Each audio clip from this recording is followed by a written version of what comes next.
બદલાની આગ જ્યારે કોઈના દિલમાં સળગે છે ત્યારે ભોગ બનનાર અને બદલો લેનાર બંને વ્યક્તિને નુકસાન પહોંચતું હોય છે।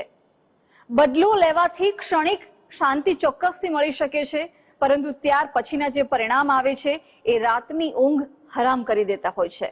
અને આ જ વાતની સાબિતી પૂરતી ઘટના ઘટી છે ભાવનગરમાં।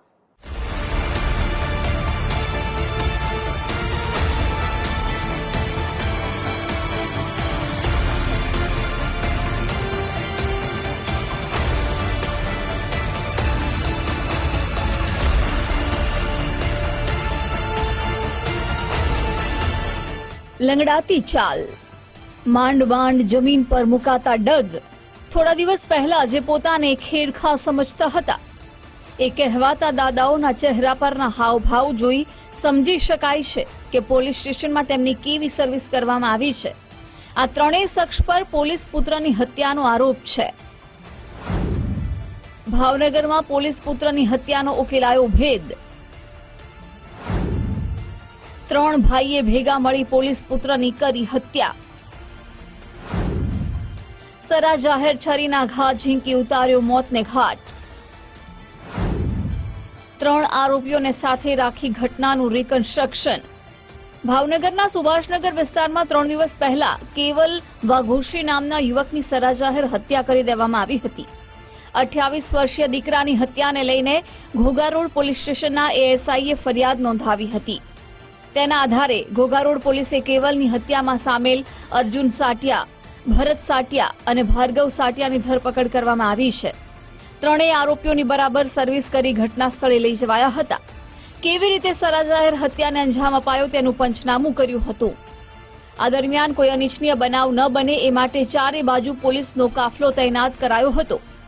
દોરડા વડે કોર્ડન કરીને 3 આરોપીઓને ઘટના સ્થળે લવાયા હતા। એક યુવાનની હત્યા કરવામાં આવેલી હતી। સમગ્ર મામલે તપાસ કરતા આ હત્યામાં અર્જુનભાઈ સાઠિયા, ભરતભાઈ સાઠિયા અને ભાર્ગવભાઈ સાઠિયાનો મુખ્ય રોલ હોવાનું જણાઈ આવેલ।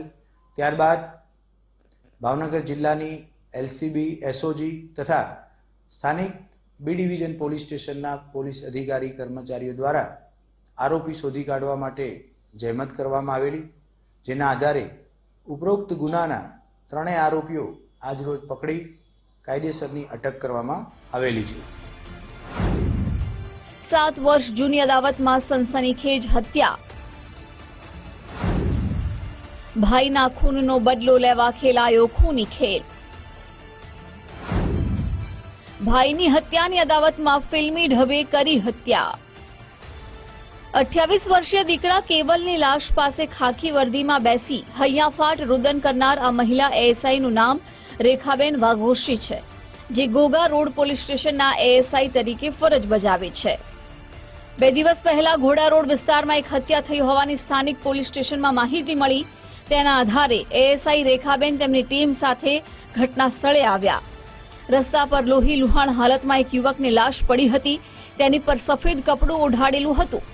મૃતક યુવકની ઓળખ માટે એએસઆઈ રેખાબેને લાશ પરથી કપડું હટાવ્યું અને ચહેરો જોયો તો તેમનું દિલ એક ધબકારો ચૂકી ગયું, કારણ કે લોહી લુહાણ હાલતમાં પડેલી લાશ અન્ય કોઈની નહીં પણ તેમના જ દીકરા કેવલની હતી। પોલીસ તપાસમાં બહાર આવ્યું છે તેમ વર્ષ 2018માં મૃતક કેવલ અને કરશન ઉર્ફે ભાણો સાટિયા વચ્ચે ઝઘડો થયો હતો। આ ઝઘડામાં કરશનને ગંભીર ઈજા થતાં તેનું મોત નીપજ્યું હતું। આ કેસમાં કેવલને આજીવન કેદની સજા ફટકારવામાં આવી હતી। છેલ્લા 2.5 વર્ષથી કેવલ જામીન પર મુક્ત હતો। બીજી તરફ કરશનના ભાઈઓ અર્જુન, ભરત અને ભાર્ગવના મનમાં બદલાની આગ સળગતી હતી। ત્રણેય ભાઈ કરશનના મોતનો બદલો લેવા કેવલની હત્યાનો પ્લાન ઘડ્યો હતો। એ માટે છેલ્લા કેટલાક દિવસથી કેવલ ક્યાં જાય છે અને કેટલા વાગે નીકળે છે તમામ બાબતોની રેકી કરી। ત્યારબાદ સરા જાહેર છરીના ઘા ઝીંકી મોતને ઘાટ ઉતારી દીધો। પ્રાથમિક તપાસમાં એ વિગત ધ્યાનમાં આવેલી છે કે 2018માં અત્યારના જે આરોપી છે એમાંના કોઈકના એક ભાઈનું મર્ડર થયેલું હતું। આજે કેવલભાઈ છે મરણ જનાર, એ 2018ના મર્ડરના ગુનામાં આરોપી તરીકે આજીવન કેદની સજા થયેલી હતી। આમ 2018ની જે મર્ડરનો ગુનો હતો તેનો બદલો લેવા માટે થઈ અને અત્યારના મરણ જનાર કેવલભાઈ ઉપર હુમલો કરવામાં આવેલો હોય અને એની ઈજા દરમિયાન તેમનું મૃત્યુ થયેલું જણાઈ આવે છે. કેવી રીતે આપ્યો ખૂની ખેલને અંજામ? પોલીસના કહેવા મુજબ ઘટનાના દિવસે કેવલ તેના મિત્ર સાથે ઊભો હતો ત્યારે આ ખૌફનાક ખેલ ખેલાયો હતો. કેવલ મિત્ર દિવ્યેશ બારૈયા સાથે બાઇક લઈ સર્વિસ સેન્ટર પાસે ઊભો હતો. એ સમયે ભાર્ગવ અને ભરત ટુ વ્હીલર પર આવ્યા હતા. તેમણે કેવલને પકડી રાખ્યો અને ત્યારબાદ કેવલના ગળા અને પેટના ભાગે છરીના ઘા માર્યા. થોડા સમય પછી અર્જુન સાટિયા પણ ત્યાં આવ્યો અને તેણે પણ કેવલને ઉપરા છાપરી છરીના ઘા માર્યા. આ હુમલામાં કેવલનું ઘટના સ્થળે જ મોત નીપજ્યું હતું. કેવલનું કતલ કરી આરોપીઓ ભાગી ગયા હતા. એ પ્રકારનો ગુનો બનેલો છે એ અંગત અદાવતના લીધે અને કેવલભાઈની સાથે થોડાક વર્ષો પહેલાં પોતાના સ્વજનનું જે મોત થયેલું એનો બદલો લેવા માટેની આ સમગ્ર ઘટના છે. જેથી કરી તાત્કાલિક આરોપીને પકડી એની વિરુદ્ધની કાયદેસરની કાર્યવાહી હાથ ધરવામાં આવેલી છે અને સમગ્ર ઇન્વેસ્ટિગેશન એ દિશામાં લઈ જવામાં આવેલું છે કે આરોપીઓને ચોક્કસપણે સજા થાય.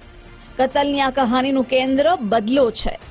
7 વર્ષ અગાઉ કેવલે કરેલી હત્યાની સજા કોર્ટે ભલે ફટકારી દીધી હતી, પરંતુ કરશનના ભાઈઓ હત્યાના બદલામાં હત્યાની સજા આપવા માંગતા હતા અને ફિલ્મમાં જોવા મળે છે એ રીતે ભલભલાના કાળજા કંપી જાય તેમ કેવલનું કાસળ કાઢી નાખવામાં આવ્યું. પોલીસ પુત્રની સરા જાહેર થયેલી આ હત્યાની ઘટના હાલ ભાવનગર પંથકમાં ટોક ઓફ ધ ટાઉન બની છે.